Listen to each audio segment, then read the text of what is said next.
지지구장 임시에서 온 농업부의 김정성군입니다. 지방구의 선거 34년 만에 그리고 특별자치 1년 만에 지방 분권을 위해서 토론에 참석하게 됐습니다. 그렇게 생각하고 있습니다. 34년의 시간이 흘렀음에도 불구하고 우리가 지방자치, 지방 분권에 대한 만족도가 낮은 이유가 무엇인지, 전라북도 인구가 1995년 211만, 그 다음에 2021년 전주시 인구가 64만 정점으로 찍고 지금 인구가 줄어들면서 소멸위기에 대한 불안감을 가지고 지금 전두환 통합이야기로 거기서 불거진 어떤 사례라고 봅니다. 이렇게 긴 시간 역사를 두고 진행했음에도 불구하고 우리는 여전히 지역 소멸에 대한 위기와 함께 새로운 대안을 찾고 있는데 그 원인이 무엇인지에 대해서 우리가 대안을 찾고 극복하지 않으면 이 논의는 계속되지 않을까 그런 생각을 해봅니다. 저는 이 문제는 결국 중앙정부의 권력과 법과 제도, 재정을 얼마큼 지방으로 내려가려고 하는 의지가 있는지 문제하고, 지방자치단체가 지방자치 분권을 실현하기 위한 광역자치단체와 시군 자치단체와의 또 권한의 이양과 분정을 얼마큼 하려고 하는지 의지가 저는 다 상호 연관되어 있다고 봅니다. 그래서 중앙정부의 기능과 역할, 광역자치단체의 기능과 역할이 상호 상승작용을 일으킬 때 우리가 지방 분권에 대한, 지방자치에 대한 힘들이 가속화될 거라고 보는데요. 저는 이 부분에 있어서 다 원활하게 진행되고 있지 못한 부분이 현재 결과를 도출하고 있다고 생각을 합니다. 그래서 저는 이것을 6가지로 일단 나눠봤습니다. 왜 이런 원인이 있는지. 저는 중앙정부의 의지와 권한의 지방 이양인데요. 첫 번째 이제 지방 분권에 대한 법의 강화 부분입니다. 두 번째 지방 재정 이양 확대 부분입니다. 세 번째 좀 찾아보자면 기업 분산 배치를 하고 있습니다. 이건 중앙정부의 권한과 힘에 의해서만이 강화될 수 있는 부분이라고 보고요. 저는 이제 광역자치단체의 기능과 역할 측면에서 놓고 보면 전국 특별자치도 특례 발굴과 특례 내용을 결국 저는 14개 시군 자치단체로 저는 또 권한을 이양하는 정도가 또 얼마큼 가속화되는지에 따라서 14개 시군이 그냥 발전하는 데서도 상당히 강한 내용을 갖고 있다고 생각합니다.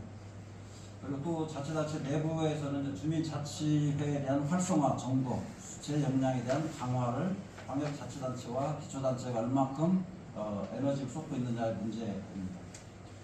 그리고 저는 6번째, 이건 좀 색다른 분야에서 보는 건데요. 저는 중앙정부의 권력은 그동안 보수와 진보라고 하는 세력으로 계속 왔다 갔다 했습니다. 그래서 지방분권, 지방자치에 대한 제도와 법과 예산이 오락가락한 부분도 있고요.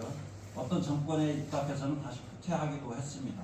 그래서 중앙 권력이 지방으로 내려오는 데 대한 지속성을 확보하지 못하는 데에서 오는 문제점도 저는 하나 있다 생각합니다. 이런 측면에서 봤을 때 전라북도는 지난 32년 동안 지방자치단체장들을 민주당이 집권하고 있었다고 이렇게 봅니다. 그래서 전라북도에서의 민주당은 집권당이다. 그래서 집권당이 32년 동안 집권을 했다라고 하면 전라북도 지방자치제도는 저는 타 지역에 비해서 월등하게 높은 수준으로 저는 올라가지 않았을까 이런 생각을 해봅니다.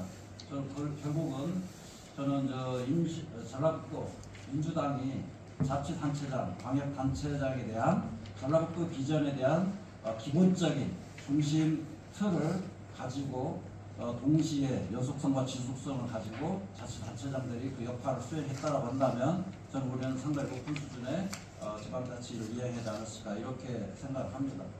이 이제 6가지 조건들을 우리가 얼마큼 원활히 진행하고 있는지를 좀 따져봐야 될 것 같고요. 그래서 첫 번째 이제 지방분권 법에 관한 강화 부분인데요. 이 문재인 정부 김대중, 노무현, 문재인 대통령 과정에서는 계속 지방분권에 대한 법들이 강화가 되어 왔습니다. 아까 이제 법을 개별적으로 이행해 왔다고 하지만 문재인 정부에 들어와서 지방령 일괄법을 15년 만에 제정을 해서 시행을 했습니다. 그래서 400개의 법률을 동시에 내려보냈습니다. 이런 것은 결국 중앙정부가 얼마만큼 역할을 하냐에 따라 달려있는 문제라고 보고요. 그 다음에 이제 지방재정 이양 확대 부분을 놓고 보면 마찬가지로 기존의 정부에서는 11% 지방 소비세를 했습니다. 근데 1919년 15%, 20년 21%, 23년 25.3%, 지방 소비세를 지방으로 이렇게 계속 이양을 했습니다. 그래서 국세와 지방세를 7대 3에서 또 6대 4로 진행하려다 윤석열 정부 들어서서 다시 8대 1 역행을 했습니다. 재정도 악화가 되어 있습니다. 그래서 이 지속성을 확보하는 데 있어서 중앙정부의 역할과 기능이 굉장히 중요하다라고 하는 부분입니다. 우선 이제 세 번째 기업의 분산 배치 측면입니다. 저는 이 부분도 이제 상당히 중요하다고 보는데요. 한중수 변호사님께서 이제 유럽과 우리나라의 비교를 참 많이 해주셨습니다. 저도 이 자료를 놓고 보면 안타까운 대한민국의 현실을 그대로 느끼게 되는데요. 인구 수도 집중이 지금 50.4%가 됐습니다. 도시 인구와 농촌 인구가 92.8% 대 8%입니다. 이걸 서구 유럽 기준으로 놓고 보면 도시와 농촌 인구가 50대 50의 비율을 가지고 있습니다. 굉장히 기형적인 형태의 대한민국을 이루고 있습니다. 그리고 또 기업의 대표적인 분포도를 보면 독일의 경우는 기업이 전국에 고르게 분포되어 있습니다. 그런데 대한민국은 80% 이상이 수도권에 집중이 되어 있습니다. 그러니까 일자리가 없는 거고 권력은 당연히 중앙에 집중되어 있는 것입니다. 그래서 돈과 권력을 찾아서 교육과 문화 인프라를 찾아서 우리는 끊임없이 수도권으로 빠져나가고 있다. 그래서 저는 이제 이런 측면에서 기업들의 지방 이제 유치가 좀 필요한데요. 저는 이번에 대선 과정에 비상하는 전라북도를 한번 꿈꿔봤으면 좋겠다는 측면에서 전라북도에서 최근 이슈가 되는 부분들이 송전탑 반대 문제이지 않습니까? 저는 이 부분도 굉장히 중요한 문제라고 보는데요. 결국은 수도권 지역의 용인 지역에 반도체 클러스터를 지으려고 하지 않습니까? 10.8기가 신재생 에너지 알리백 실현을 위한 삼성과 하이닉스의 이 부분입니다. 그런데 그 피해는 오로지 전라북도 도민들이 지고 있는 영역이 있습니다. 저는 그래서 이 삼성과 하이닉스를 전라북도로 유치하는 부분입니다. 저는 이 부분을 대선 기간에 공약으로 우리가 전라북도에서 좀 제시하는 것도 좋겠고 특례 조항에 담아되는 것도 좋겠다. 이게 안 된다라고 하면 에너지 기본소득 있지 않습니까? 이런 부분으로서의 정책으로 우리가 정치권에서 좀 한 목소리를 내는 것도 우리 전북의 기업의 유치와 함께 지역 분권에 대한 부분을 강화하는 측면으로서 역할도 하지 않을까 이런 생각을 합니다. 그리고 이제 네 번째는 이제 특례 발굴의 권한의 기초단체 이양 부분입니다. 이 부분을 전라북도가 특례를 만들어내려고 연구를 하듯이 연구돼서 축적된 특례 내용들을 14개 시군의 권한을 대폭적으로 이양하려고 노력을 했을 때 결국 14개 자치단체가 균형적으로 좀 발전하지 않을까. 그래서 지금 전국 통합 이야기를 통해서 전라북도 비전을 보이겠다라고 하는 부분은 저는 상당히 선거 이슈적 좀 허구의 가능성이 저는 많다. 이것을 A, B, C 따져보면 답이 아닌 것은 자명한 거다라고 생각합니다. 이제 다섯 번째인데요. 이 부분도 저는 전라북도 주민자치 역량에 상당히 문제가 있다고 생각을 합니다. 주민자치의 지방자치법이 21년도 12월 달에 제정이 되어서 주민자치위원회를 추진하고 있는데 우리 하승수 변호사님도 말씀하셨지만 21년도에 전국에 이제 1013개가 있었습니다. 그 당시에 전라북도에는 5개가 있었습니다. 23년에는 지금 12개입니다. 안타깝게도 전라북도에도 주민자치회 조례가 없습니다.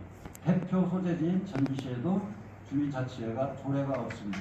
이 부분은 우리가 말로는 지방권, 지방자치를 이야기하지만 법과 제도를 통해서 우리가 지방자치, 지방분권을 하고자 하는 의지가 저는 없다라고 생각을 합니다. 그래서 이 부분은 저희가 크게 반성을 하면서 주민자치 역량을 높이기 위한 노력을 해야 되지 않나. 이런 주민자치 역량이 높아지면 저는 현재 논의되고 있는 전주시 완주 통합 문제는 발생하지 않습니다. 애초에 이런 논의들이 약하기 때문에 발생하는 문제다. 그리고 이제 마지막 여섯 번째는 아까 말씀드렸듯이 전라북도의 집권당은 민주당이다라고 하는 겁니다. 전라북도의 비상을 지방자치 분권을 활성화를 어떻게 할 것이고 인구를 유입할 것인가 문제를 저는 자치단체장들에게만 맡기지 말고 당 차원에서 비전을 확고하게 수립하고 그 입장에 맞게 자치단체장들이 지속적으로 사람은 바뀌더라도 법과 제도는 지속적으로 축적될 수 있도록 하는 그런 과정이 저는 굉장히 중요하지 않나 이런 생각을 해봅니다. 그래서 이제 지방자치 34년이 됐지만은 앞으로 뭐 소멸은 가속화될 우려가 저는 충분히 있다고 봅니다. 그 우려를 극복하는 건 결국 우리 국민들의 주민자치 역량을 높이는 거라고 보고요. 이 부분은 법과 제도로 광역자치단체에서부터 보여줘야 된다. 보호조례 제정하시고 시군조례 활성화될 수 있도록 재정 지원도 촉구를 해주시고 하는 과정이 축적되면 하는 비상할 수 있는 계기가 충분히 된다 이렇게 생각합니다. 이상으로 마치겠습니다.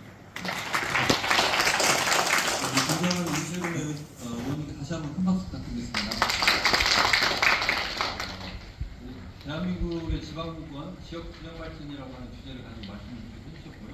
노무현 문재인 정부의 지방분권 말씀을 해주셨고, 전라북도 민당 역할에 대해서 역할이 중요하다 말씀을 해주셨는데, 저도 민당 지방 의원으로서 무언 책임감을 느끼게 됐습니다. 이번 대선이 상당히 중요하다는 말씀을 하셨는데, 신재생 에너지나 에너지 기본소득 이런 거 관련해가지고 공약으로 좀 촉진할 수 있도록 해야 되겠다. 이거 굉장히 중요하다.